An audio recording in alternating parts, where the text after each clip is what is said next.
All right, welcome to the Pigskin Payroll Podcast, where we talk all about ball and the coin that comes with it.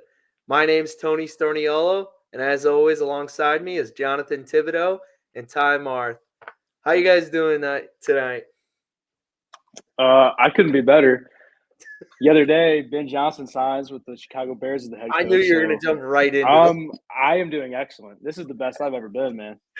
Uh, I'm doing great. I was actually just telling Tibbs before the pod. I said I cannot wait to watch you climb this hill of hope and just watch the crash all the way down when it doesn't work. Oh boy! And I already told you, I'm already at the top. So it's He's at the top. He doesn't need to. We've been off-season champs for 3 years in a row now. I know. We're on a dynasty run. Forget the Chiefs. I know. We already won the offseason this year, and the Super Bowl hasn't even been played yet. We did it. We're killing it. Yeah. Did you see what Caleb Williams was wearing today? I did. No. Looks like he's about to solve some mysteries, man. I don't know. He looks like a minimum wage private detective, brother. He does. He does. Maybe Ben Johnson get him in the shape. But as far as the teams that are still in it, we wanted to start off the pod. We got a lot going on today. Talking about the teams that were still in it and some of them that are not anymore. The NFL Divisional Round weekend. Some surprises, some just same old type stuff. We'll start off in order. First game on the agenda, Texans Chiefs. Game ended how a majority of football fans kind of thought it would. 23-14. The refs won. I mean, the Chiefs won. And even though the Texans had more total yards, more passing yards, more rushing yards, and yards per play. Now, I know I just said refs, and I'm probably going to get a little bit more into that further into the pod. But one thing keeps getting brought back up. The Texans allowed 8 sacks during that game. And I do think that is cause for concern. And now, really, I at least thought – I didn't really think they would even beat the Chargers because going into that game, they had a rough end to the season. And after beating the Chargers the way that they did, I was like, wow, maybe they got their stride back. Maybe Stroud's kind of on the up again. D'Amico Ryans might have that defense together. But the Chiefs are going to chief. The refs are going to ref. And there was 8 penalties against them for, I think we'll get into it, how many yards. But 8 penalties against them. A few of them were a little sketchy. What do you guys think? I mean, how much time do we have? I don't want to make the whole pod about the Chiefs, the refs, but I could. That ugly behavior by Patrick Mahomes to flop out of bounds like that is a disgrace to America's sport, which is football.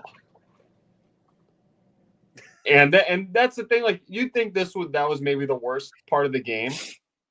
I believe they called unnecessary roughness, when it was clearly 2 Texans players went helmet to helmet with each other. We're getting ahead of ourselves. Mahomes got scraped, maybe. I don't. Yeah. I just lots of negative things. We even got an official quote on that. I'll talk about that in the future. But what do you think, Johnathan? How was this game to you to watch it? Well, I actually didn't get to watch this game, which was unfortunate. Really wanted to, but yeah, I mean, just looking at the score, it's closer than I thought it was going to be. But if you really look at the sacks, like you were mentioning, and the penalties that, 8 penalties, 8 sacks that the Texans gave up. And, this game was already closer than I thought it was going to be. But I think some of those plays go a different way. This game's even closer. Maybe the Texans even pull one out. But, I mean, come on. We knew going into this one the Chiefs were going to win it, right? Like you said, Texans beating the Chargers last week, their defense played great, but I don't think anyone really expected that either. And then for them to come into Arrowhead and win there, I don't think anyone was expecting that. So kind of felt like this went how I think most people probably thought it would. Yeah, I did get to watch some of this game. I think they kind of shut it off once I just started to see what direction it was going in. I mean, kudos to the Texans. Like like I said, I didn't expect them to go that far given the end of the season, but I think a lot of people were rooting for them to do it. At the end of the day, the Chiefs, the way they play in the playoffs is just a different story than the regular season. Regardless of how close the games are during the regular season, in the playoffs, they always just seem to be able to pull it out at the end. Like I said, I'm sure I have a little bit more in the future of this pod talking about what was going on with the refs, the unnecessary roughnesses that were called. Ty mentioned, but I was going to move on to the next game just because I agree with Ty. We could probably talk about this one for quite a while. Do you guys got anything more? No, I'm ready to get on to the next one. Yeah. Josh like Allen. Josh Allen and America are banding together. I was going to say. Take down the Chiefs. That's probably the one thing that you said. Yes. Like, I am a Bills fan. I had the Bills hat on last week. I got the Tampa on again.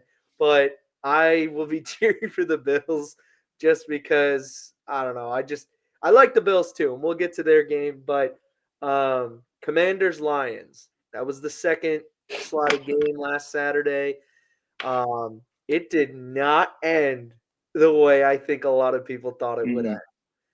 45-31, Washington Commanders. Wow. Now, obviously, Jared Goff had 3 interceptions, which were big in this game. And they did move the momentum in those moments where you kind of thought that the Lions were going to come out. But once again, we just got to give credit to Jaden Daniels. 2 touchdowns, 299 passing yards, 22 for 31. I see you nodding your head, Johnathan. What do you got to say about this game, man? Yeah, I got a lot to say. First, yeah, like you're saying, Jaden Daniels, man, he's electric. Saw this stat and wanted to share it. So, since the history of the NFL, there's only been 6 quarterbacks to ever get drafted as rookies and then go on to start a divisional title game. Okay, Jaden Daniels is one of those 6. The other ones, Brock Purdy, 2022, had the number 1 ranked defense that season. Ben Roethlisberger in 2004 had the number 1 ranked defense. Mark Sanchez in 2009 had the number 3 ranked defense. Joe Flacco, 2008, number 3 ranked defense. Sean King with the Bucs, 1999, number 3 ranked defense. What do you guys think Jaden Daniels' defense ranked this season? I'll give you a hint. It wasn't 1 and it wasn't 3.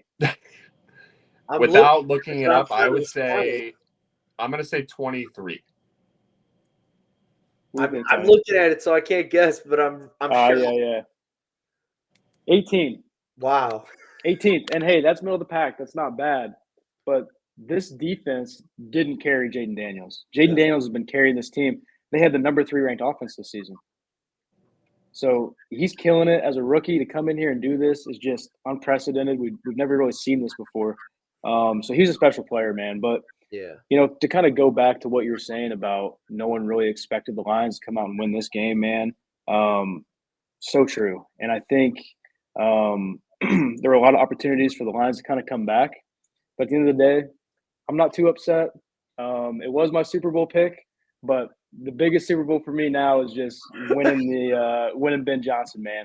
Thought he was going to go to the Raiders, and I'm just. Are we going to take a shot every time this man mentions Ben Johnson to the Bears? Yes. I'm already thinking, goddamn. But he's thankful the Lions didn't win.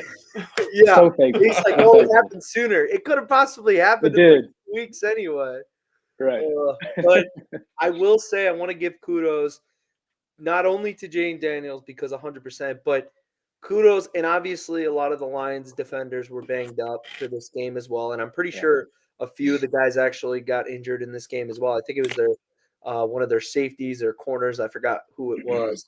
But the Commanders allowed 0 sacks. So kudos to that offensive line, for giving Jaden Daniels that time, and that could very well be for how good he is at making his reads. They were talking like crazy about how he's always on the VR and able to make his reads so quick. Cliff Kingsbury was. And the funny thing, I was thinking about this, at least because, once again, everybody, we're a financial football podcast type, but it's hard to talk about it because this man is a rookie. So we can't really talk about it because it's not like they're going to extend him after 1 year. But what the heck happens if this man goes further and maybe either goes to the Super Bowl after beating the Eagles or wins it? Like, are we talking like maybe give him one more year and they're like, hell, you're the guy. Let's just give you an extension. What do you guys? I think they got to wait till after his third year. But yeah, after his third year, if he keeps this up, The he's minute getting it an early ends, extension. Yeah, he's Oh getting an my early God. extension for sure. Absolutely. Yeah. Get that deal done quick. Do we know the what I got it now? I got it right in front of me. Yeah, The last rookie quarterback to win a Super Bowl. I'm trying to think. I don't know. Did the Niners win it in 22? No. They didn't. No, they didn't win it in 22. You're gonna have to tell me. Hold on, I might be getting sandbagged here actually, live on the pod. I don't know. I think this is right. Ben Roethlisberger. You know, people have been continuously saying that, but I thought that they were saying that it might not have been his first year. Was it his second year? Was it? No, maybe it was that he went that his first year, because I need to look that again. Super Bowl. No rookie quarterback has ever or even started. Correct. I just saw that too. So that would have been Big Ben's second year. Yeah. So if Jaden Daniels win it, then he's setting a brand new record. History. Something that's never been done before. Literally. Who got drafted before Jaden? Caleb. Right choice, right, Johnathan? Yeah. I mean, but there was no malice. I'm rocking with Caleb. I swear. Okay, but let's be realistic to the fact that Dan Quinn has actually been a Super Bowl head coach before, back in 2016 with the Falcons. So, I mean, this man did real well in game management. I mean, people were saying about how, like, he was they were 3 for 4 on 4th downs. So, like, they were basically outlining the Lions. Like, they were playing good defense. Their offense was explosive as hell. And, like, I feel like people are forgetting Dan Quinn is also a coach there. And Cliff Kingsbury was a head coach, and he's an outstanding offensive coordinator. So they got a good, solid group right now. Jaden is just killing it with, leading the train, Mm-hmm. And Caleb and the Bears almost beat him week 6. Week 7, whatever. Here we go. Yeah, you want to remind yourself that he's so high on his horse right now. Hey, but now we got Ben Johnson, so that's not going to happen again. I was going to say, you want to remind us of the Hail Mary? That is brutal, man. Oh, my God. Hey, I'm not even worried about that anymore. The double doink, the Hail Mary, none of that bothers me anymore because we got Ben Johnson. Okay. Forget that. We're gonna move on to the next game just because you brought up the Hail Mary. The next game on the agenda for the weekend was the Rams-Eagles game. And that was a good game. It was close. And, for some time it was a little lopsided, but it was fun. And I put here 28-22 is the score. It was the Eagles who won, a.k.a. the Saquons, because, once again, Saquon Barkley is just playing like – I mean, I'm pretty sure Jalen Hurts had like 128 passing yards. Yeah. And like there was even a play where they were talking about where Saquon just looks to him and says, "Give me the ball. I'm scoring a touchdown." And then he just went and scored a touchdown. He went 205 yards, 2 touchdowns, and 26 carries. I mean, what a great performance by him. Rams had a good game too. What do you guys think about that game? I mean, the couple things. The weather was insane. The Saquon's 2 long touchdown runs. I believe the first half it was pretty nice weather, or the first one was pretty nice weather. You could clearly see the turf, and then the second touchdown, it looked like it was a completely different day. Yeah, when it happened, and continued the Jalen Hurts trend. We talked about it a little bit last week. He is now 1, 2, 3, 4, 5, 6, 7. His last 7 games, he's had 1 200-yard plus game passing.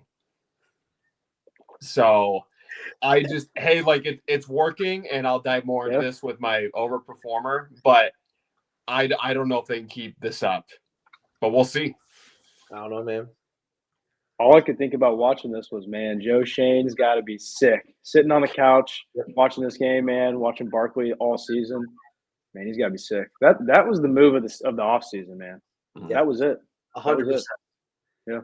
This might be like the fourth podcast we've like just mentioned Joe Shane, because quite possibly the worst offseason move in all of NFL history, in my opinion. I mean, you basically just let a guy who, reminder, 27 years old, bring out the walker. Holy crap.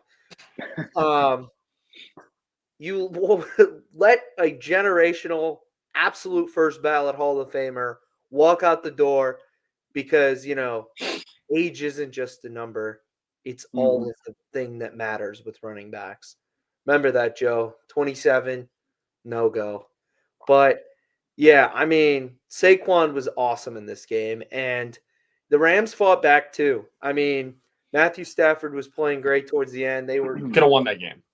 Yeah. Defense, yeah. I mean, it was a good game. But I think at the end of the day, the way that Saquon's been playing and the way that even the Eagles defense has been playing, like, I'm excited for the Commanders-Eagles game. Like, that'll be less of a, heart-tugging type game, because that Bills-Chiefs will be more like, please, Bills. But the Eagles-Commanders, it'll be fun. But I do have concern for the Eagles, because if Jane Daniels plays the way he has the past two games, are you going to be – I know I said this about the Rams. I know I said, are you going to be able to get into a shootout with the Rams? But can you get into a shootout with Jane Daniels? I don't know. I think it's going to be a little different, because I feel yeah, go ahead, Johnathan. I was just going to say I agree with you 100%. I mean, I think I kind of said this last time against the Rams too, but if you're the Eagles, you just got to get out there. You got to get ahead early. You got to control the clock. You got to just run the piss out of Saquon and hope that works again. But like you said, if they get into a shootout, man, I don't know if they can hang. No. They got to get out. They got to take the lead from the beginning. I mean, the biggest thing is it's in Philadelphia.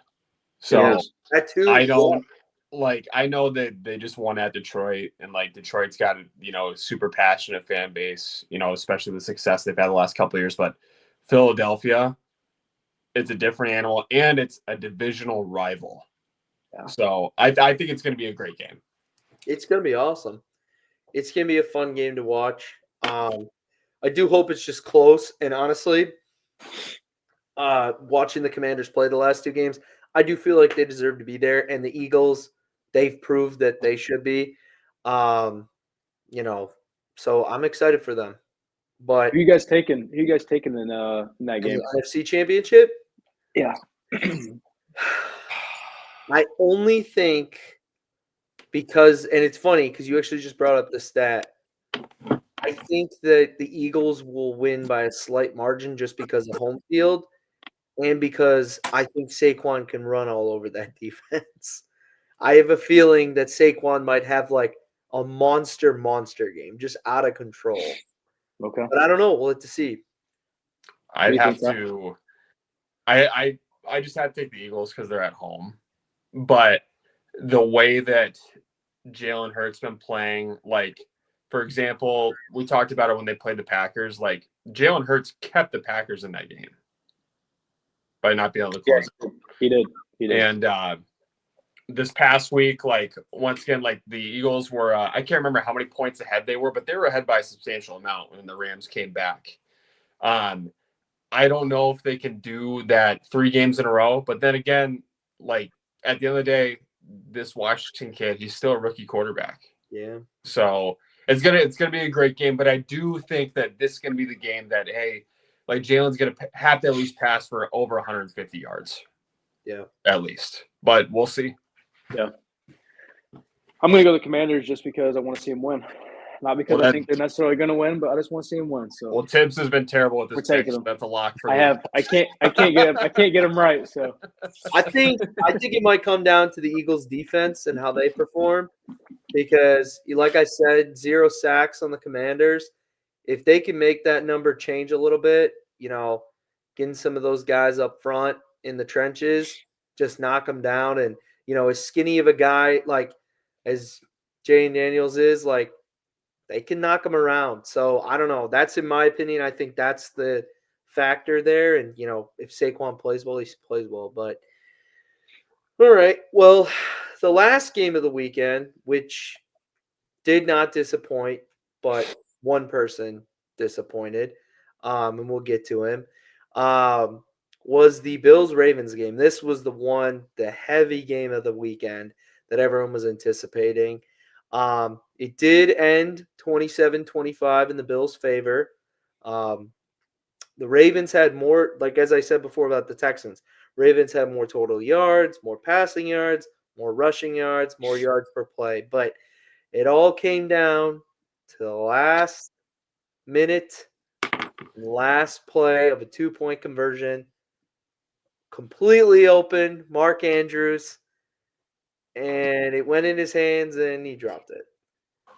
Yep. Now, you can't help but feel bad for what has happened outside of the game, people giving him death threats, all that. But damn, that could have been a fun overtime. And damn, it's the same old story for the Ravens. I think I saw it was like since 20 might have been like 18 or something. But they just lost every single year, wild card, divisional, then one AFC championship, and it's just brutal to watch that. Just brutal. I mean, yeah, like he had somebody buy him, but so Right. close. I mean, it hits him in the hands. Like I remember watching this in the game, and it kind of cuts out there where like there's people standing in the way. But at first, it was like he catches the ball, and I was like, oh, he got it. Like we're playing. And then I see the ref say incomplete, and I'm like, no way. And yeah, he did catch it. But I think a lot of people, like you said, have really been blaming him and putting all of it on him. And look, like yeah, he has to catch the ball there. But at the same time, well, he did have a bad game. Like I think he had a drop on third down, and I Yeah, think, or he had a fumble or Get a something fumble. on the fourth quarter, right? So like he didn't have the best game, and he's a really good player, but he just didn't have a great game. But look, like it's not just on him. Lamar had 2 turnovers. If you get one of those back, just one of them, you've got a shot to potentially win that game too. So, I don't think it's all on him, man. No, absolutely not. You just mentioned Lamar's 2 turnovers. They were bad turnovers too. Like, don't get me wrong. This drop is obviously it's the focal point because it was the most important play of the game, considering Right. where the game was at. But Lamar, that fumble that I think Von Miller almost took back for a touchdown, and then his interception he threw, that was terrible. That was, I believe he was trying to throw a corner route, might have been to Bateman, but just terrible. The safety barely had to move to go pick it off. So the Ravens, man, they just, granted, like the Chiefs are the focal point, right? Like it's who's going to play the Chiefs in the AFC Championship. yeah. But it just seems like every single time it's a big game, like Lamar cannot get away without fumbling the ball at least once. And the interception sure didn't help either. But great game in the end, and the Ravens couldn't close. Yeah.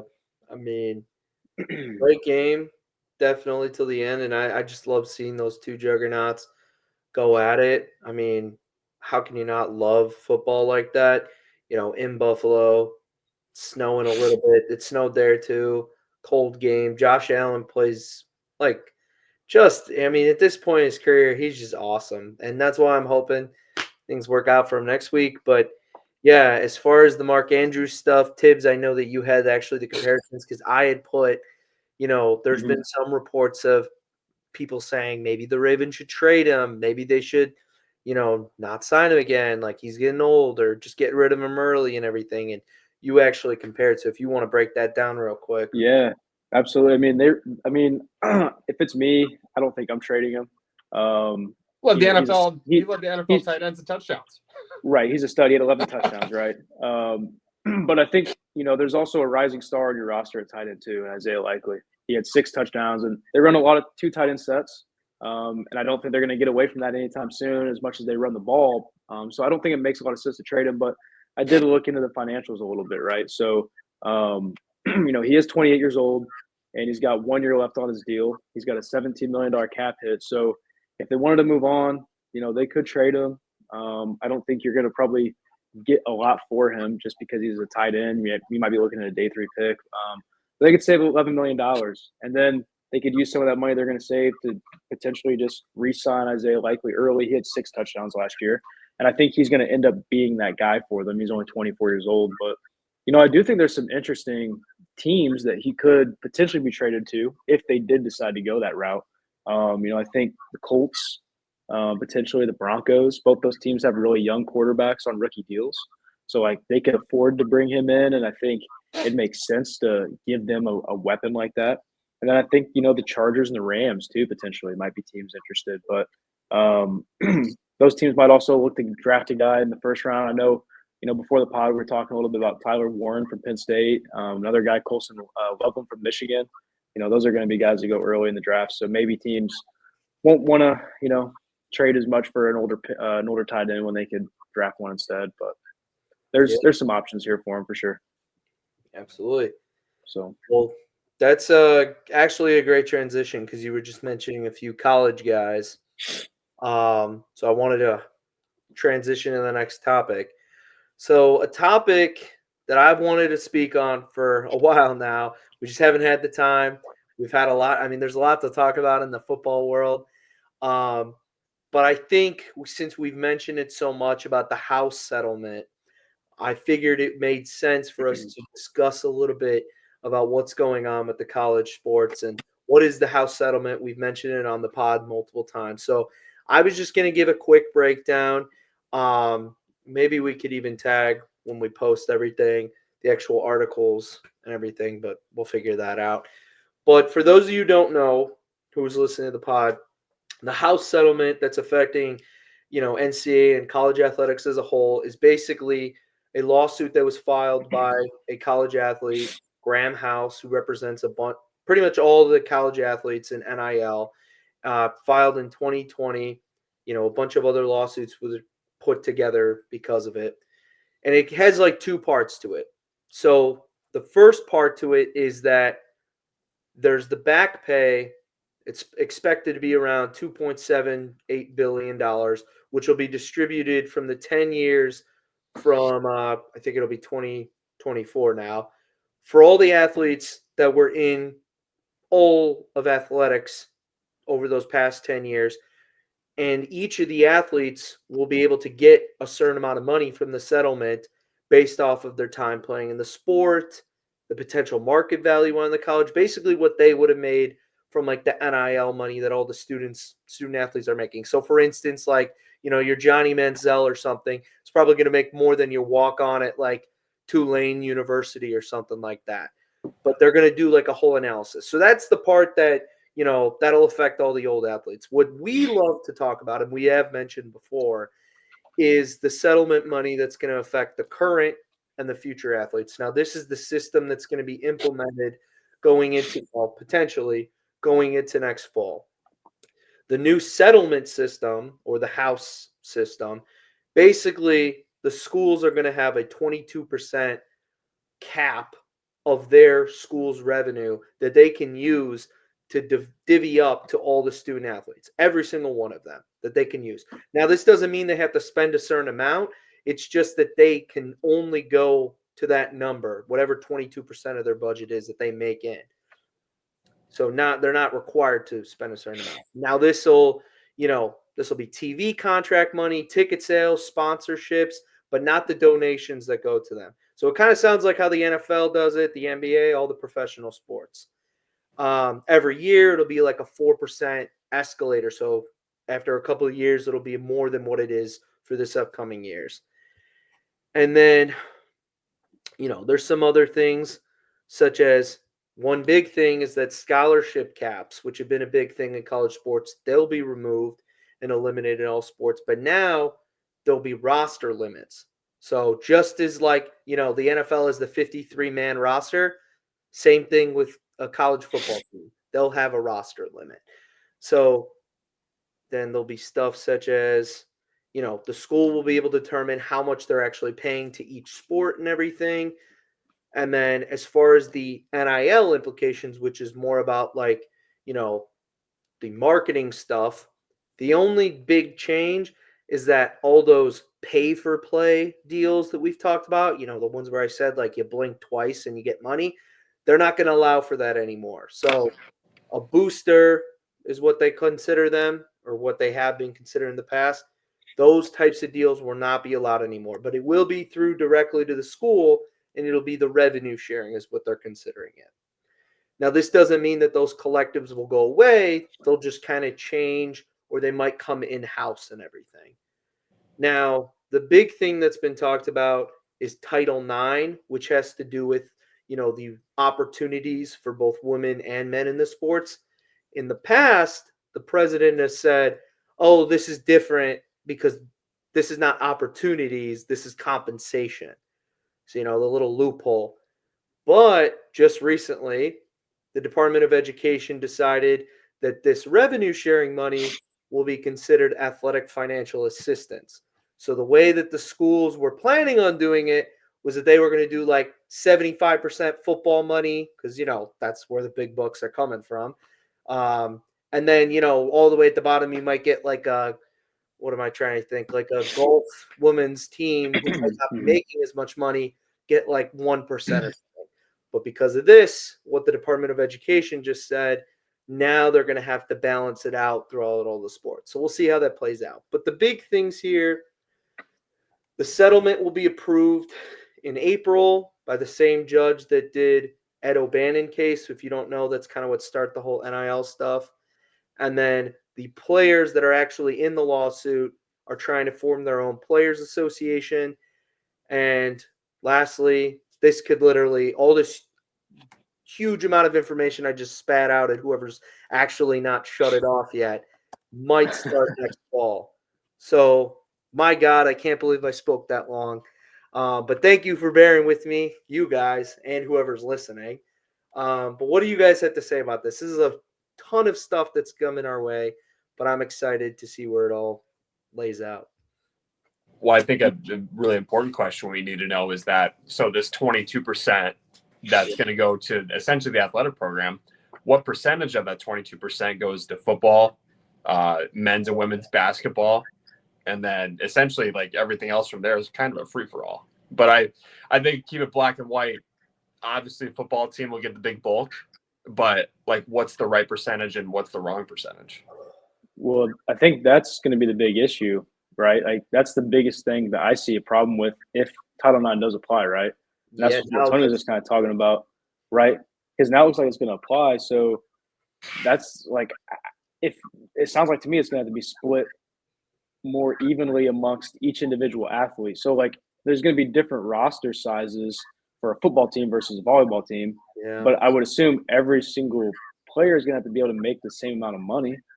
I would think, right? I don't know. So see, I think it really complicates things. It does, because the issue is if you have such a large football team, even with the roster limits, one football team might consist of 3 women's sports.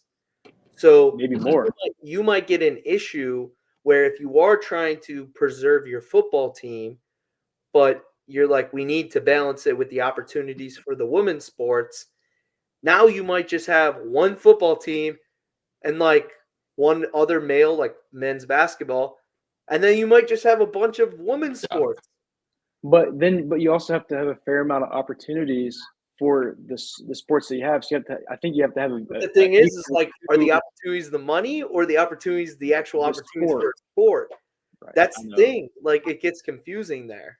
I believe, don't quote me, I believe football teams that have trimmed their rosters down to 105 now. They do. So. Yeah. And I'm glad you brought that up. I did some math on this before the pod. So currently the average for a football roster at the FBS level is 128. And all FBS teams have to go to 105. I don't know if this includes D1 FCS schools or not. Wow. I don't know. Do you guys think it does? I would imagine it does. I would too. Either way, let's just stick to FBS for now, right? We're going to go from 128 to 105. That's a difference of 23. There are 134 FBS D1 teams. That's over 3,000 roster spots gone at the FBS level. The 2024-2025 cycle, we had 2,000 FBS players in football on scholarship hop in the portal. I don't know where these 3,000 guys are going to go. So I would imagine they're going to start to trickle down, right? So if you were a Power 5 guy, now you're looking at Group of 5 schools. If you're a Group of 5 guy, you're looking at FCS and all the way down to D2, NAIA, D3. Mhm. But the biggest thing that I see a problem with these roster limits is for recruiting is freshmen are screwed, in my opinion. If you are not Absolutely. like a 5-star or a 4-star or one of these top guys, if I'm a coach, I'd rather get in the portal and I have all these options of guys who have experience. They've been at a university. They've been on their own. I know what their academics look like. They've been in a strength program at the college level. They have a year or two of playing experience. I'd rather get one of those guys that have experience over a freshman with zero experience that I have to, put all this time and effort into that could just leave the next year. Mhm. You know what I mean? So And I think It's freshmen. not just that. Like, what do you think the recruiting class is going to be like? Because the number that comes to me in a normal recruiting class is probably like at least 18 to 20 kids, not counting walk-ons, that just strictly scholarship players. Mhm.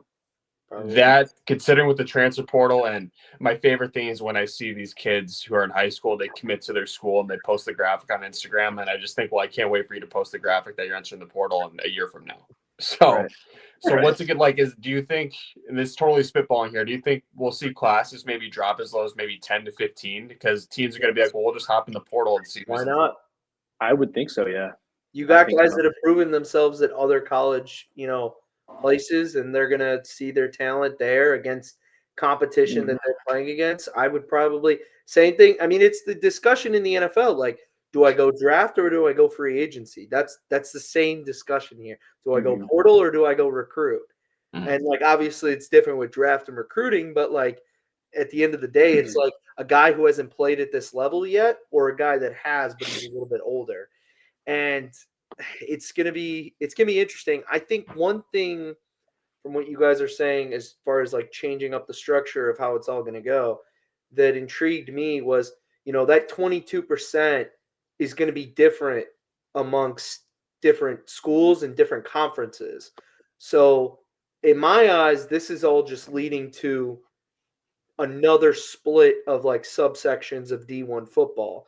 Because if we're strictly talking about football, because Yeah. obviously your Ohio States, your Michigans, and probably just anyone in the Big Ten is going to be raking in more just on a school level, revenue wise, than we'll call us out, NIUs or any of the MAC teams. Well, who am I kidding? Now they're Mountain. Hey, we're in the mountains, baby. We're Mountain West, boy, Mountain West. The mountains of the cow. But like even the Mountain West too, though, like they're going to be on a different level. The amount of money they bring in, so because obviously all those bigger schools already said we're going to spend all the 22% of our budget, but even a school in like the MAC that spends the 22% of their budget is going to be way less than a school in like the SEC. So the competition level is going to be so uneven again. And it's like, I wonder if they're going to have some sort of, I know we've talked about the Super League in the past, Johnathan, when we had that one episode, that was such a long one.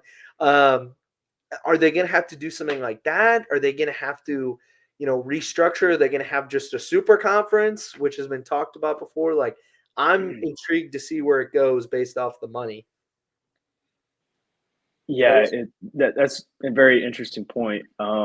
Something else that I kind of think about too is, in the NFL, we have, in this structure that you just showed us, right, and talked about, we have a salary cap. We don't have a floor. And in the NFL, we do. Over 4 years, they have to spend, I believe, like 89% of their total salary cap over 4-year periods. And then there's minimums for players and what they can earn every year based on how many seasons they have playing. So why don't we have something similar to that?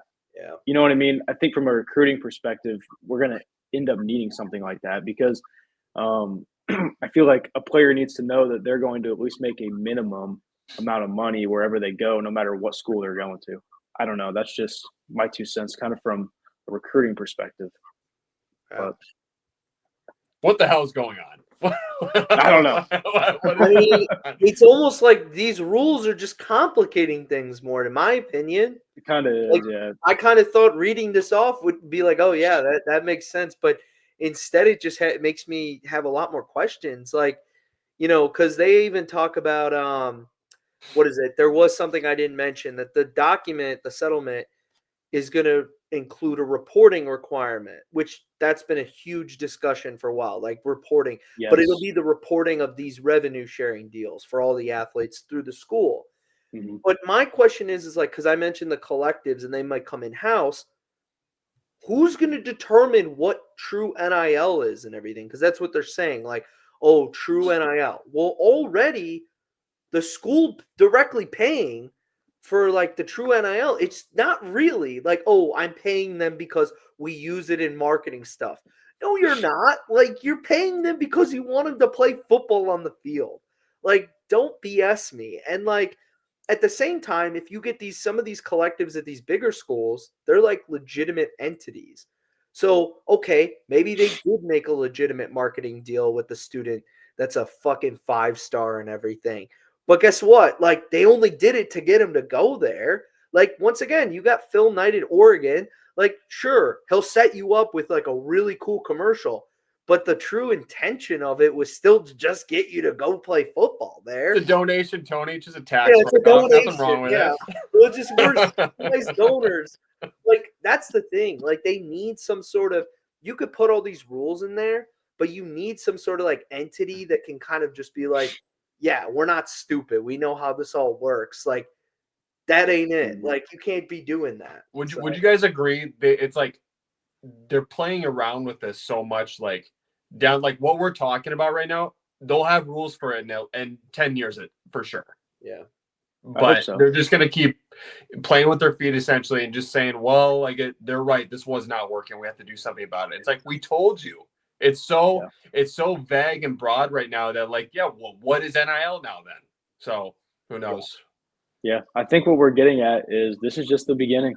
Like, It is. this is just going to create even more issues, and we're just going to continue to fight through this for probably Yeah. another decade, probably longer than that. So Yeah. And there's no turning back now, obviously. No, there's No. not. Absolutely. no, like there's a lot of things that we need to go back to. We need to go back to rules for transfer portal. We need to go back to Oh my God, yes. losing eligibility when you transfer your second time. There's a lot of stuff that needs to change, and it's not going to. It's too bad. Yeah, I don't know if you guys just saw what happened. He was a cornerback. I forgot what his name was. I think it was Xavier or something from Wisconsin, was trying to transfer to Miami. And basically, I know his attorney because I've worked with him, Darren. Literally what they did is he was trying to transfer. They were trying to get Wisconsin to put his name in the transfer portal. Wisconsin wouldn't put his name in the transfer portal. So Darren's like, oh, okay, I found a loophole. He unenrolled from Wisconsin and then he enrolled at Miami. And then the NCAA got involved and said, there's nothing in the NCAA bylaws that stops you from unenrolling from an institution and enrolling at another. So people are like, so you're basically saying it doesn't matter if we go in the transfer portal. And they That's why said you it. hire a lawyer. He said it. What'd you say? I said that's why you hire a lawyer. Yeah, that's a good lawyer for you right there. But it's like, So now everyone's going to start doing that. well, exactly. Because why wouldn't you? That's so much faster. The Heitner rule is going to be an NCAA bylaws by Heitner rule, tomorrow. It is. The theme of it is just like the NCAA, like, we go back and we said it before, like they could have sat down in a room and said, listen, guys, we're not idiots. This is going to happen. We need to do something before it's cast. But no, it was all self-prophesizing, like, it's going to be horrible if we allow it to happen. So let's hold on to amateurism. And now it's bad because they didn't do something. But this could be 2 more episodes if we really wanted. But I just really wanted to talk about it because I wanted people who listen to this to know whenever we bring it up. And I'm sure there'll be some things that change. That will be declared in April. We'll keep you up to date on that. But as far as college football in general, there's a good transition into what just happened this past Monday. Ohio State, Notre Dame, the 7th and the 8th seed. Oh my gosh, I thought it was only going to be the number 1 and 2 seed like everybody said. Ohio State beat Notre Dame 34-23, but it was a closer game for most of it, except in the beginning. Never mind. I'm not going to put that out there. They came back at the end. They came They back. did. They had a shot to win it. They Credit really to did. Marcus Freeman, yeah. Yeah, they had a shot to win it, man. I was sitting there watching it, and I think it was like 3rd and 11. They had, I think, one timeout left, and I'm like, man, there's like 2 minutes. Notre Dame gets this ball back. They get a stop here. They got a shot to go tie it. I think they're down by 8. And then what's the kid? I'm blanking on his name. The receiver, the freshman. Oh, Jeremiah Love. Badass. Yeah, Jeremiah Smith. Or Jeremiah Yeah. Smith. Jeremiah Love plays Yeah. for the Irish. Notre Dame. Yeah. Jeremiah Smith. for next year. They throw a go ball to him, man, on 3rd and 11, catches it, almost scores. I'm like, yeah, it's game. But, man, they did have a shot there at the end to come back. But Tibbs, you played defense, cover 0 on 3rd and long. Cover 0, so man. I'll tell you, I've actually, in college, we lost the Monon Bell game, which is, for us, it's like the biggest game of the year. If you don't know D3 ball, Wabash DePaul is like this big rivalry. It's the only nationally televised regular season game, okay? And we're playing for this big 300-pound locomotive bell. We call it the Monon Bell. And it was, I think, my junior year. We're up by like 5 points maybe. And third and long, we come out blitzing, cover 0. Same shit happens. Beat one of my buddies. He was a corner on the team. Beat him for a touchdown, 60 yards to the house. Game over. Oh. So, yeah, a lot of defensive coordinators, man, they like to be aggressive in those situations. So it happens more often than you think. Long, I think it was 3rd and 11. Yeah. And I just saw the way, like, you see him at the bottom of the screen, and the corner was not expecting him to run a go route. Absolutely not. They were, I think they're expecting Will Howard to run it again, maybe on a quarterback zone, quarterback draw, and flew right by him. Notre Dame had so much momentum if it wasn't for that play. To me, that is coaching malpractice. And the most ironic thing about that play call, I think Al Golden is going to the Bengals now to be their defensive coordinator. Yeah, I did see that. So, no, it was a great game. Like we kind of talked about, it was a little like looking like a blowout at the beginning. Good God, I was praying that Ryan Day was about to lose his job. If they would have came back, that would have not have been a good look. I think I said a couple episodes ago before the playoffs started, I think I said that Ryan Day has to make the national championship in order to keep his job. Well, sure as shit, he won it. Can't beat Michigan, but he can beat anybody who's in the national championship that's not Michigan. So good luck for the Big Ten. Back-to-back, national championships in the Midwest, obviously. SEC is a little quiet right now. Oh, yeah. Crazy how that going works. on down there. Does it mean there's more down there? I guess it means a lot, right? I think it does. The snow means a lot to them right now, actually, more than it does up here. So, but Tony was right on his Ohio State pick. It did not look like it when he made it, especially right after he made it.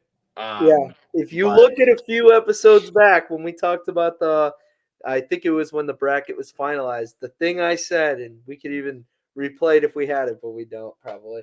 I said the only way that they pull out is if they play with their hair on fire after that Michigan game, and that's exactly what they did the entire freaking playoffs.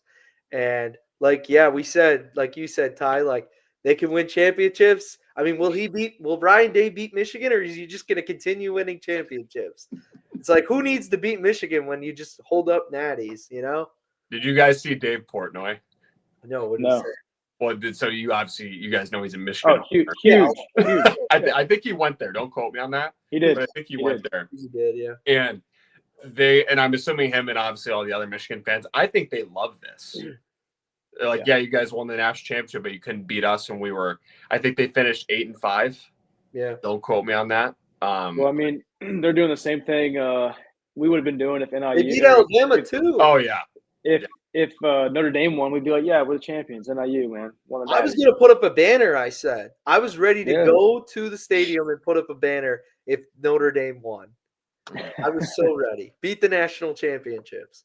Or national champions. National champions. You kind of have a random question. So we were talking about Jeremiah Smith a little bit. That guy is a man. And I think I don't even know if he's 19 years old yet. I think with all adding NIL and all this, do you think they will change the rule for college football that you have to play 3 years before you go pro? I don't think so. To lessen it. Yes, To make it lessen it. 2 or like 1 earlier. Maybe lessen it to 2. No, I don't think they will either. It's definitely a topic of discussion because it's a safety issue. That's the biggest thing. Is why they want. I think the other thing is I think about it. We already have a lot of guys who are eligible and have been eligible for multiple years now. They keep coming back, keep getting more eligibility, and they'd rather take an NIL deal and know what they're going to make now than hope that a team drafts them in the 4th or 5th round and they're not going to make shit compared to what they can make now as a star in college football, right? So I think even if they did lessen it, I don't know how much it would change with the landscape we have in NIL right now. You know what I mean? I don't even think it's needed because I don't know if you guys remember, but Ohio State pretty much had the most collective money spent out of any other team, and that was the whole thing. $20 million was, I think, the thing that everyone kept parading. And I'm interested to see if that actually becomes like more than what they can spend next year with the 22% and the Title IX implications. So that'll be interesting to see that. But I agree with Johnathan on the fact that, it's actually interesting to see that players are actually like, there was a lot of talk about like Quinn Ewers, like thinking like, why even go NFL? Maybe you could go in the transfer portal and it being a legitimate option. Whereas if you told somebody years ago, like, go in the transfer portal and make nothing instead of going to the NFL draft, they would have looked at you like, what is wrong with you? Why would I ever do that? Like, it'd be better to go in the 3rd round than to even just stay in college for an extra year and get hurt. But things have changed. And yeah. Did Quinn declare? Am I making that up? Did Quinn declare? I think he did. Okay. He did. Yeah, he said he wouldn't have went unless he could have played for Texas. And I think somebody might have said, yeah, bud, it's Arch's turn. That being said, I hate it, but Texas is my pick for next year. Right. I'm with you. They cut, dude, these major TV companies, they want that Manning narrative so hard. So I'm I pick right champions. I'll say that SEC champions. I think I'm gonna wait to make my pick just because my track record's so bad. I think that I should. You're such a homer. I should be able to wait until the day before the national championship next year. Oh yeah, Jonathan's gonna be like 5 minutes before he picks number 1 Oregon. How big is this team? Loses all credibility picking the number 1 seed in the tournament. I was gonna say, yeah, we didn't even mention, or did we already say your Lions pick? We probably talked about that before. Yeah. Number 1 seed, I'm just not picking anymore. He also picked the Commanders to win. So everybody who bets out there, don't definitely pick the Commanders. Eagles. Don't pick the Eagles. Pick the Eagles. Well, as far as the game, like we said, it was a great game. Yeah, and then I even put down, with Notre Dame, there was a lot of talk this entire playoff. Should they join a conference? Should they just keep the money? Like, why would they do that? I don't know why that's even been a talking point. But Marcus Freeman, coaching future, what do you guys think? I know that he said, I just want to coach these guys, but there was talk of him going to the Bears at one point. I think I don't know. Notre Dame. I don't know why the hell you'd ever leave. If you're Marcus Freeman, stay all day. It's so good there, especially like the narrative they have there right now, like with Brian Kelly, and pretty much like I didn't watch the interview verbatim, but to keep it black and white, he pretty much said he left Notre Dame because he couldn't win a national championship there, and then resources. That's what he said. Yeah, and then they were on the brink. They could have won that game the other night. Yeah. So yeah, I don't think there's any reason why they can't be a playoff team every year. They were when it was a 14. Essentially, they made it, every other year. So I think it's in his best interest to stay. I also feel like I feel like this is talked about enough either, but I feel like the coaching that they're doing at Notre Dame is very impressive because if you look at the talent on both those rosters, I know like there's some good talent on Notre Dame. I know that they got some guys that are going to get drafted, but there's a lot of guys on that Ohio State roster that are going to be day 1, day 2, day 3 picks like all day long, man. I just feel like the overall talent and the guys that are getting ready to go pro from that Ohio State roster is just better than Notre Dame's. So the fact that game was so close and that I don't know, man. I just think that there's something to say about the coaching there. You know what I mean? Yeah. So I think so too. Well, if you guys don't have any more to talk about in that game, I think we can get to our last segment, which is the usual that we're all used to. Every week, we like to do an overperformer and underperformer of the week. Usually we pick one NFL player or college football team, but, we like to spice it up every now and then. Usually who is overperforming or underperforming on their contract or their position. So I'll hand it off to you, Ty. Who's your overperformer or underperformer of the week? The running back position is my overperformer of the week. We saw it other than the Chiefs because they're kind of running back by committee. For the Ravens, obviously, you got Derrick Henry. For the Bills, you got Cook. I think he's going to get a fat deal someday. Mm-hmm. And then for the Eagles, obviously, you have Saquon.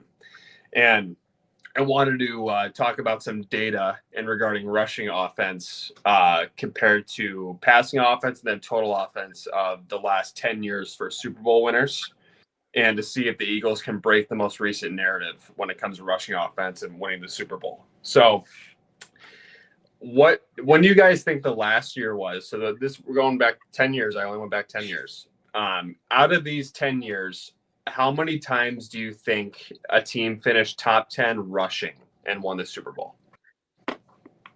I think it's probably low. It's a pass first league, man. I would say no more than one or two. Yeah, I was going to say two. We've got three. And It's funny because they were all three in a row. 2016, Patriots finished 7th. 2017, the Eagles finished 3rd. In 2018, the Patriots, they finished 5th.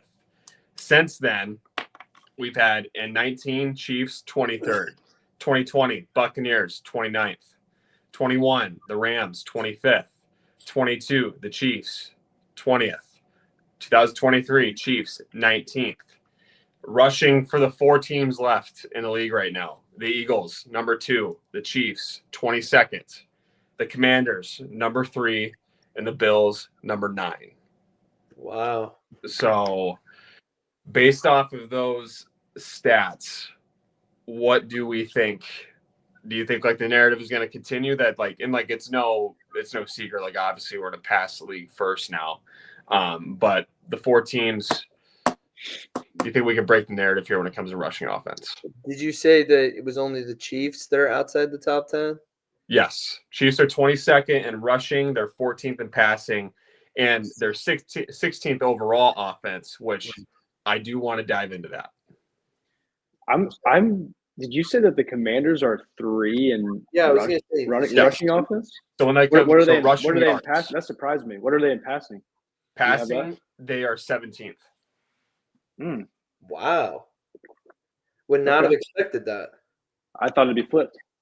I thought so too. Interesting. Okay. Sport so much. I mean, heck, why not? So, like I said, the Chiefs, they're 16th in total offense. And when I say total offense, I'm talking about total yards. I'm not talking about points. Total yards. They're 16th. The last time a team to win the Super Bowl that finished outside the top 10 in offense was the Denver Broncos in 2015. They finished 16th. Okay. So every year since then, teams have actually finished in the top 9. Are you asking what I want or what I think is going to happen? Is that a rhetorical question? Well, it sounds like to me if my pick wins, the Commanders, then they do it. I'm just gonna have the Commanders hat on next week now. Yep, I gotta buy one. And we're talking about the Eagles, how they're number 2 rushing was like obviously the addition of Saquon for the deal they got on him. And he's going to be 28 years old in February. So really good deal, 3 years, little under $40 million. They're 29th in passing offense. The last 10 years, the lowest in offense finish in passing that won the Super Bowl was the Denver Broncos in the 25th season. They finished 14th. Wow. That's actually, that's going to be really impressive then if they win it. Yeah. Did you say 28 years old? Saquon? Yeah. Next year. This February, cover your ears, right? Go Shane, cover your ears. 28 years old. Shane, cover your ears. He'll be 28 in like 20 days. Oh God! Stop! I can't handle that. Not me or Joe. So our narrative that all of America except for that little dot in the state of Missouri wants the Chiefs to lose. So I won't be surprised if they make the Super Bowl, but based off of history, I don't know if they can win it. If they can, because of the top 10. Yeah. Top 10. Well, and dude, guys, 3 Super Bowls in a row. Come on. They're only 2 games away, Ty. They're Stop. only 2 games away. So you said that there are 3 teams right now, though, that have a top 10 rushing offense that are still out there? Yes, the Bills, the Commanders, and the Eagles all have top 9. Yeah. I mean, I feel like one of those teams we can go to well, even the Chiefs passing game has been dog water compared to what we're used to seeing at Patrick Mahomes. Right. Last year, 2023 Chiefs 6th in passing yards. 2022 Chiefs number 1 in passing. They actually finished number 1 overall in total offense, which has only happened once the last 10 years, where the number 1 team won the Super Bowl. 2021 Rams 5th passing offense. 2020 Buccaneers number 2 passing offense. Damn. Well, I mean, yeah. I mean, it's a pass first league. So. And the Bills are the only team left to have a top 9 passing offense. They're literally number 9. Everybody else is outside. That checks out with an All-Pro like Josh Allen, MVP candidate. Which at this point, by the way, just to randomly chime in, to me, it's Saquon or Josh Allen are the MVP candidates. What about Lamar, man? No way he wins it. No. Gotta show him some respect, though. No way. Not gonna show him some respect. The NFL is a narrative league. They're gonna go with Josh Allen. It's Josh Allen's to lose now. I just like playing devil's advocate. Isn't he the only All-Pro on the team, Josh Allen, this year? Right? They said on his offense. I think you're right. He might be. Yeah. I think he's one of them. I think it's All-Pro. Yeah. I think they said it was the first time it's ever happened where it's just one guy. One more thing about my data. We talked about how teams' total offense have always been top 9 since 2015, with the Broncos finishing 16th. The Commanders are at number 7 in total yards, Johnathan, and the Eagles are at number 8 in total yards. Chiefs 16th, and the Bills number 10. So I think your Commanders still got some hope. That's what I'm saying. They got the number 3 offense, baby. Overall. We'll see. I'm rooting for him. I think it'll be fun. Anybody but the red team. Yeah. And honestly, I don't want to see the Eagles win it either. Give me a Bills Commanders. Bills Commanders Super Bowl, I think, would be America's Super Bowl. So much you know what fun. I mean? I think that's what people want to see. Only way I'd want to see the Eagles win is because of Saquon. Only reason. Yeah, I think I'd be okay with that. Yeah. Oh, and Cooper DeJean, baby. Yeah. Hey, give my boy Reed Blankenship some respect. Come on. Exciting whites. Oh God.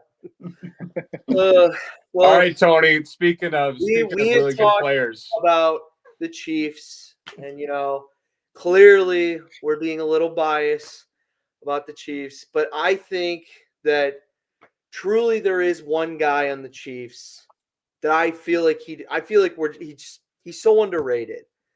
I don't feel like this year he has gotten the credit that is due. And I feel like on this pod, so he's my overperformer of the week, but I have chosen Clay Martin, the ref who officiated the last game and 6 other games this season for the Kansas City Chiefs, who has just propelled this team to a different level. I mean, like I said, 7-0 when he is reffed for this team. That's some MVP caliber type help for the team. First of all, he's been in the league since 2015. He's a 9-year vet. He started out as an umpire for the team, or for just the league in general. He worked his way up to referee, and as far as the monies of it, the average referee earns around $205,000 annually. So this guy is overperforming on his contract. That's a pretty good cap hit for the Chiefs. I mean, it's such a good cap hit for the Chiefs. I mean, how they're able to compensate him, they should be giving him way more. Give him some ownership equity. But as far as the last game, I mean, he just was able to perform so well. Like 8 flags for 82 yards against the Texans. Oh my gosh, just beautiful. And 4 flags for 29 yards against the Chiefs. I know it's rough. Like you had to throw a flag for your boy. And oh my gosh, it must have been so heart-wrenching. But really, and I'm going to need you to pull up the highlight, Johnathan, because this was just beautiful. Those are his stats, like I just said.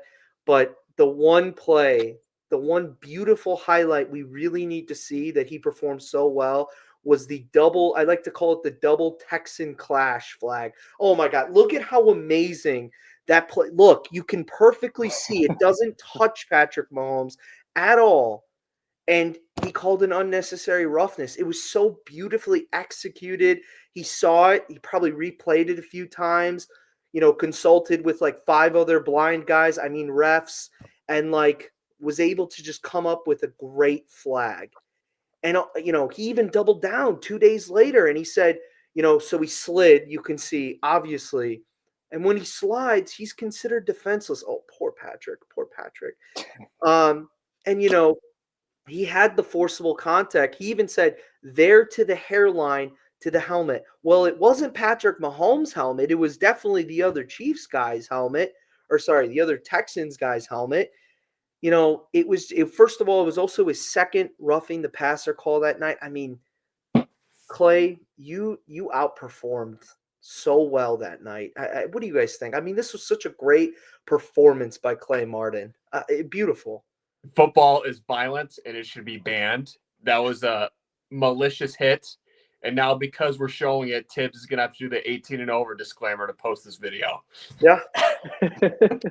This is horrible. Right. And I'm so glad he called it. I'm so glad his baby boy Patrick is okay, because he didn't get touched at all. But thank God he was able to make sure that the air around him wasn't affected, because that was very scary for Patrick.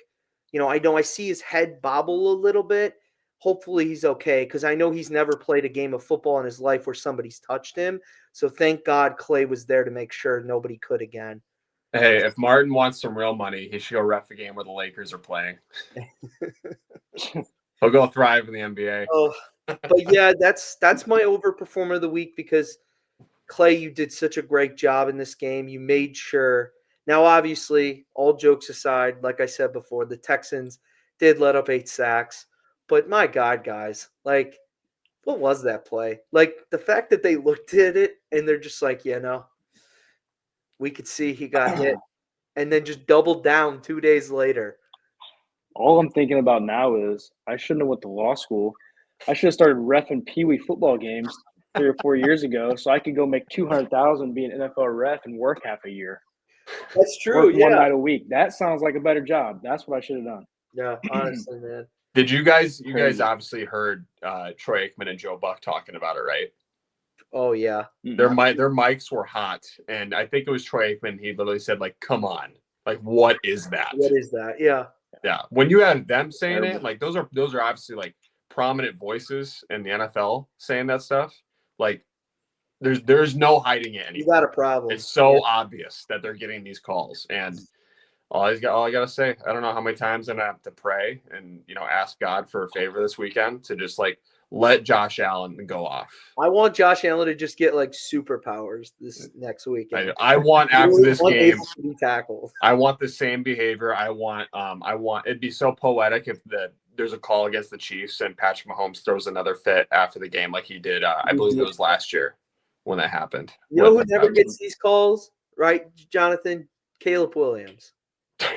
That's a great segue. What a transition. Hey, look at you. Gary, you know what?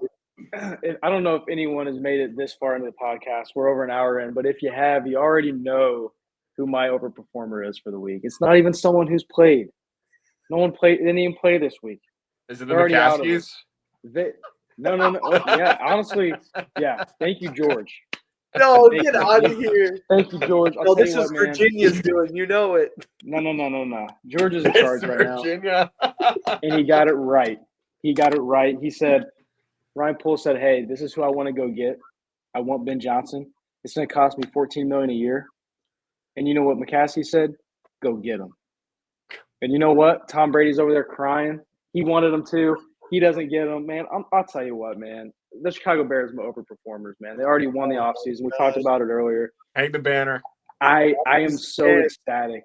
The thing that we really needed to make sure we did with this head coaching position, we had to get a guy that's going to come in and help Caleb Williams develop. Like, that was the number one thing. Nothing else matters besides Caleb Williams' development from here on out.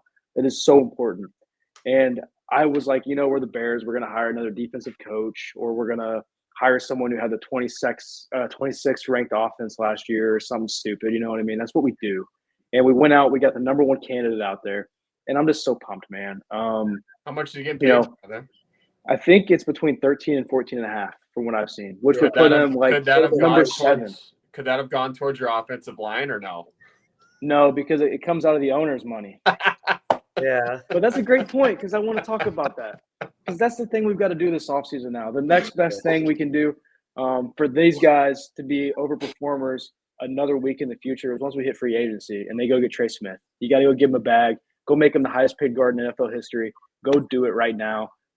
That's what I want, man. If we do those two things this offseason, I'm ecstatic. I don't care what else we do. Just do those two things. Tony, the Bears are going to go pick up Tyrone Smith. Smith. Damn it. Hey, something's better than nothing. Give me some O-line help. I'll take Kevin Zeitler. I'll take someone else if we can't go get Smith, man. But we have the money to do it, so go get him, man. He's 25. He's a Pro Bowler. He's a dog. We need some beef up front. Yeah. I want him bad. So we'll see what happens. Johnathan, I don't know, man. Like, you really want to put yourself through this again? Do you think man, don't do this, man. What's another year? I'm giving up on that lifestyle. I'm going full Tampa. I'm happy about Liam Cohen getting signed as the offensive coordinator instead of going to Jacksonville. But you want to play that game again? Go right ahead, my guy. Hey, man, I'll be playing this game to him in the ground, man. I'm excited for him. I think what I said to somebody today actually was what I think the only shred of hope you can really get from this is that usually what the Bears do is the thing nobody wants is like what the Bears usually would do. Mike McCarthy would have been hired for this season. And that's what I was planning for. The most Bears move of all. That's what I was ready for. I'm like, Mike McCarthy. We'll do it. I just got to accept it. Yeah, and with the hope that I might be a Bucs fan after just like you. But hey, not anymore, man. Hey, I couldn't be any happier. Could change. I mean, did you see the way he came into the office and they're all clapping and he's like, get back to work. Let's do this. Yeah. It was awesome. I loved it. So, I mean, I don't know. Some hope. I mean, here's the thing. Hear what he said about what's the Packers head coach's name? Matt LaFleur. Yeah, I like LaFleur twice a year. I hope he likes beating Dan Campbell and O'Connell twice a year too. Yeah, please. Yeah. Well, Johnathan, you're pretty much our producer. Make sure to clip these comments from yourself that we can play them again this time next year when the Bears don't make the playoffs. Yeah. I have a bottom 15 offense. Caleb probably requested trade already. Well, yeah. Mm-hmm. I mean, that is how it would go for us. I mean, you get up here, you're so happy, and then it's just delusion. Let's see. It's just delusion every year. Arch Manning will be our first round in a few years. There you go. That's true. That's true. What'd you say, Johnathan? I can't hear you. It's muted, bud. Tibbs, you're muted. Oh, where'd he go? I can't hear you. It says your mic is muted. It's all right, bud. Well, technical difficulties over here. Yeah. Here I am bitching the other day that the Vikings. Now he's back. It's probably just the AirPods. I'm bitching about the Vikings going 14-3 and blowing out a wild card, and Tibbs would probably kill somebody for that to happen to the Bears. Oh yeah, absolutely. Yeah, good times. But it must feel so good. Oh yeah, I'm sure he's in paradise right now. But you guys have anything more? Because I know every time I say we'll end it, there's always something else. Nothing. Go Bills. Go Bills. Well, all right. As far as announcements for next week's episode, we actually do have a special episode that we are going to be doing for the first time ever. we might be doing our episode in person. We're going to be doing it on 3 upcoming potential free agents in honor of a competition that Ty and I will be competing in. Johnathan will be coaching us for our law school, which has us competing in negotiations for NFL free agents as either agent or team side at Tulane Law School. So the 3 guys that we will be diving into, we'll just be talking straight up about these 3. Will be Nick Bolton, linebacker for the Chiefs. I know, gosh, we just really. Najee Harris, running back for the Pittsburgh Steelers. And is it CJ or DJ Reed? I keep getting that wrong. DJ. I should look at that. I see I haven't even started preparing yet. DJ Reed for the Jets cornerback. So that's what's in store for next week. Hopefully, we'll be doing it in New Orleans. Live from Bourbon Street. Live from Bourbon. I didn't think we could do it live on Bourbon Street. Live in the area of Bourbon Street in New Orleans at the Airbnb we're at. But if you are listening at this point, you could follow us on Instagram at Pigskin Payroll, on X at Pigskin Payroll, YouTube, Spotify, Apple Podcasts, which we need to start putting all the episodes on that. I'm down to pay for it. At the Pigskin Payroll Podcast, and our website is www.pigskinpayroll.com. Thank you guys for listening. We'll talk to you next week.